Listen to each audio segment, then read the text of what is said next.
Yo, what's up YouTube? I'm Max, and this is my affirmation video through a book I've been copying called The Power of Now by Eckhart Tolle.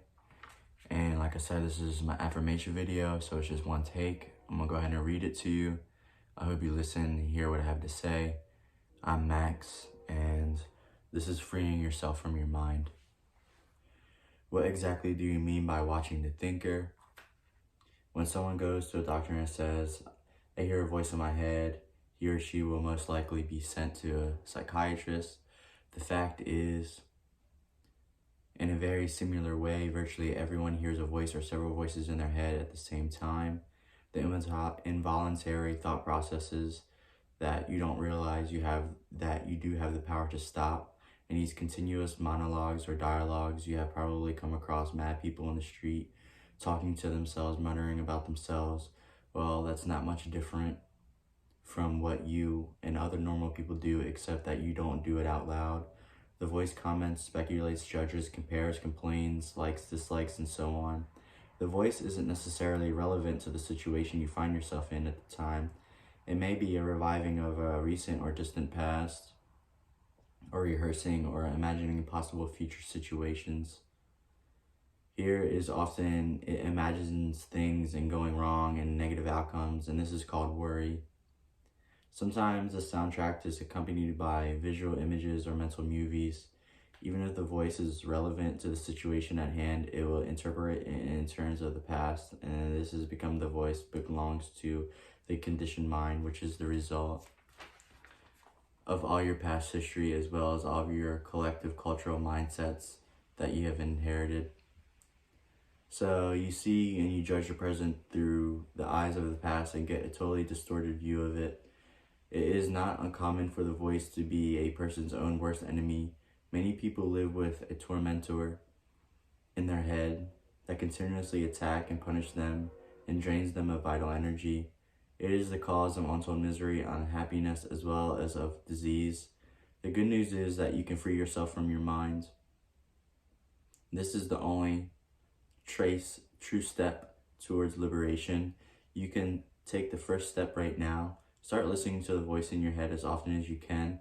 Pay particular attention to any repetitive thought patterns, those old gramophone records that have been playing in your head perhaps for many years. This is what I mean by watching the thinker, which is another way of saying listen to the voice in your head. Be there as a witnessing presence. When you listen to that voice, listen to it impartially. This is not to say do not judge. This is to say do not judge. Do not judge or condemn what you hear, for doing so would mean that the same voice has come in again through the back door. You'll soon realize there is the voice of that I am here listening to it and I am watching it. This I am realization, this sense of your own presence is not a thought. It arises beyond from the mind. When you listen to a thought, you're aware not only of the thought, but also of yourself, of all the isness of your thought. A new dimension of consciousness has come in. As you listen to the thought, you feel the conscious presence, your deeper self behind that or underneath the thought, as it were. The thought then there loses its power and it quickly subsides because you're no longer energizing the mind through the identification with it. This is the beginning of the end of involuntary and compulsive thinking. When a thought subsides, you experience a discontinuity in the mental stream, a gap of no mind. At first, the gaps will be short, a few seconds perhaps, but gradually they become longer. When these gaps occur, you will feel a certain stillness and peace inside you. This is the beginning of your natural state of felt oneness with being. It is usually obscured by the mind. With practice, the sense of stillness and peace will deepen in you, and the fact that there is no end to its death. You will also feel a subtle light of joy arising from deep within, the joy of being. It is not a trance-like state, not at all. There is no loss of consciousness here. The opposite is the case. If the price of peace were lowering of your consciousness and the price of stillness a lack of vitality and alertness, then why would you not, and then would it not be worth having? In this state of interconnectedness, you would be more aware, more alert, more awake, more mindful than in the mind-identified state. You are fully present. It also raises the vibrational frequency of the energy field that gives you life into your physical body. As you go more deeply into this in this realm of no mind, it is sometimes called and east as you realize a state of pure consciousness. In that state, you feel your own presence with such intensity and such joy that the thinking of all emotions of your physical body as well as your whole internal world become relatively insignificant in comparison to it. And yet, this is not a selfish state, but a very selfless state. It takes you beyond what you previously thought as yourself. The presence is essentially you and the same time inconceivably greater than you. And what I'm trying to convey here may sound paradoxical or even contradictory, but there is no better way than I can express it. Instead of watching the thinker, you can also create a gap in the mind and stream simply by directing and focusing your attention all into the now. Just becoming intensely conscious of the present moment. This is a deeply satisfying thing to do. In this way, you draw consciousness away from your mind activity and create a gap of no mind in which you are highly alert and highly aware, but not thinking. This is the essence of the meditation in your everyday life. Let me click the screen because I'm on 20%. In your everyday life, you can practice this by taking any routine activity that normally is and only means to an end and give it to your fullest attention, so that way it becomes an end in itself.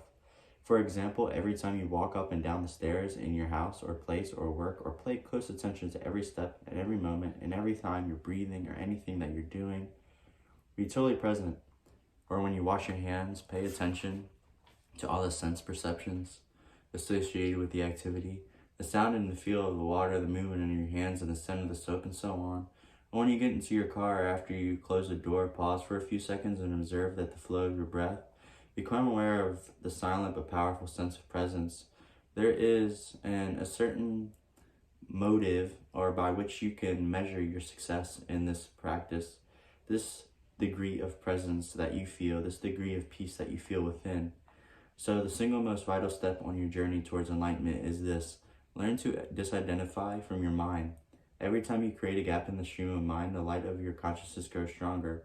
One day you may catch yourself smiling at the voice in your head, as you would smile at the antics of a child. This means that you no longer take the content of your mind all that seriously, as your sense of self does not depend on it. This was Freeing Yourself from Your Mind Through the Power of Now by the author Eckhart Tolle. Like I said, this is my affirmation video. This is just one take. I wrote the book here. This is my handwriting. I wrote it pretty much verbatim.